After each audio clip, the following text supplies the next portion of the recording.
Bonjour à tous, bienvenue sur Buzz TV. Alors, Wafa choquée de toute la chirurgie que Maïsan aimerait faire. Elle la critique, du coup Maïsan lui répond. Je vous laisse avec la vidéo. Oh, j'ai vu mes dents aussi. Elles sont neuves. C'est des facettes.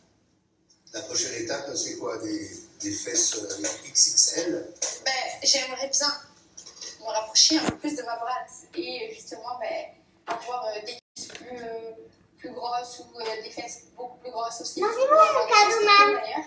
L'obsession de sa propre image est devenue pathologique. Comme beaucoup de Amis, on regarde cette habite avec Manel. Ça me choque. Donc ça a été la bonne occasion pour en discuter avec ma fille, parce que ma fille, elle a 16 ans bientôt. Et je lui demande ce qu'elle en pense, parce que, voilà, bon, quand on a... Attends, je pars. Oui. Quand on a un certain âge, bon, ben, on est mature. Oui, bientôt, c'est l'anniversaire de Jeddah, elle va avoir 4 ans. Voilà, ça c'est dit. Et ma mère, elle m'a ramené un cadeau. Chut, mon amour, on va te dire, c'est une surprise. C'est un serre-caille. Ouais. Donc, non, elle va faire sur ton dessin. Donc, du coup, j'en ai profité pour en discuter avec Manette. Ça nous a permis d'échanger. Je trouve ça choquant. Le garçon qui utilise l'héritage de son père pour faire de la chirurgie.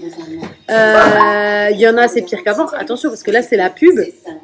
Mais après, on a les ravages de la chirurgie esthétique.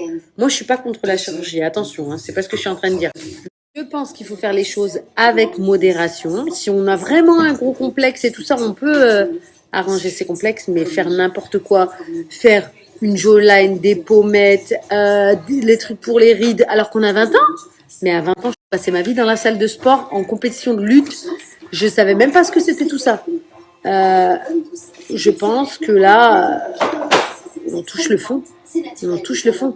En plus, moi, l'argent que ma fille gagnera à 20 ans, ce sera pas pour le mettre dans la chirurgie esthétique, ça sera pour ses études. Donc écoutez, cette émission, elle m'a permis d'en discuter de plein de choses avec Manel, et au moins je sais ce que ma fille veut. Je demande, t'as vu? Non, mais la parentalité, vraiment quel fléau de l'humanité, ça rend les gens profondément débiles. Genre, pourquoi, dès l'instant où une personne enfante, elle pense forcément que son gosse, c'est le meilleur, il n'est pas comme les autres, il est parfait. Non, non, non, pas de chirurgie pour mon enfant. C'est stupide de dire à 20 ans, mon enfant utilisera son argent pour financer ses études. Tu sais pas. À 20 ans, ce sera son argent. Si elle a envie, Manel, d'avoir un énorme 95D, elle aura un énorme 95D et tu feras avec. Genre, faut arrêter vraiment d'éteindre les autres pour relever le niveau de vos enfants. C'est nul. Et déjà, je pense qu'en termes d'exemple, en termes d'éducation, éteindre comme ça devant sa télé, devant un téléphone et mettre sur les réseaux une jeune femme de 24 ans, moyen en termes d'exemple, vraiment bof. Donc déjà, on va se concentrer sur ça. Et ensuite, on verra les histoires de Botox et tout si elle a envie à 20 ans. Ma grande, c'est son corps.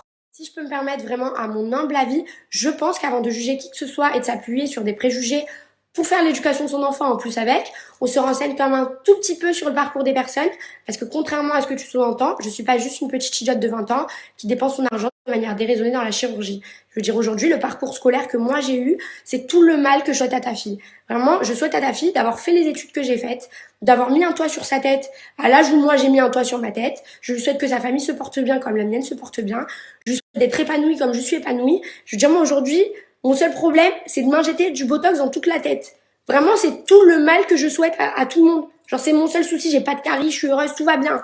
Si toi, à 20 ans, tout ce que tu étais en capacité de faire, c'était d'aller faire de la lutte dans une salle de sport, c'est pas la faute des autres. Peut-être que moi aussi, si j'étais pas aussi à l'aise aujourd'hui, bah peut-être que j'irais taper dans des murs, moi aussi dans un gymnase. On ne sait pas. Mais vraiment, c'est pas de ma faute. Je suis désolée, c'est pas du tout mon genre de critiquer les tatas et les darons comme ça de bon matin. Mais en fait, quel exemple en termes d'éducation de prendre ton téléphone à ton grand âge et de te filmer sous les yeux de ta fille en train de critiquer une autre femme sur la manière dont elle dispose de son propre corps. Ça n'a aucun sens, aucune cohérence. Moi, ma mère, elle a jamais éteint les gens pour faire mon éducation. Hein. Au contraire, elle pointait plutôt du doigt les gens qui faisaient mieux que moi. Ça, c'est bienveillant comme manière de faire. Mais à la limite, si ta façon de fonctionner, elle est comme ça, fais-le, mais dans l'intimité de ton foyer. Ne mettez pas ça sur Instagram. En plus de ça, je suis sûre que Manel, elle a dû apprendre à l'école qu'il y a des femmes qui se sont battues pour qu'on puisse disposer de notre corps comme on l'entend vraiment. Donc, déjà, c'est incohérent. Faut pas faire ça. Non, là, Manel, n'écoute pas, maman. Écoute-moi. Fais ce que tu veux. Quand tu auras 20 ans, 30 ans, 40 ans, c'est ton corps. T'en feras ce que tu veux. Ton corps, ton argent. Kiffe. Kiffe ta vie.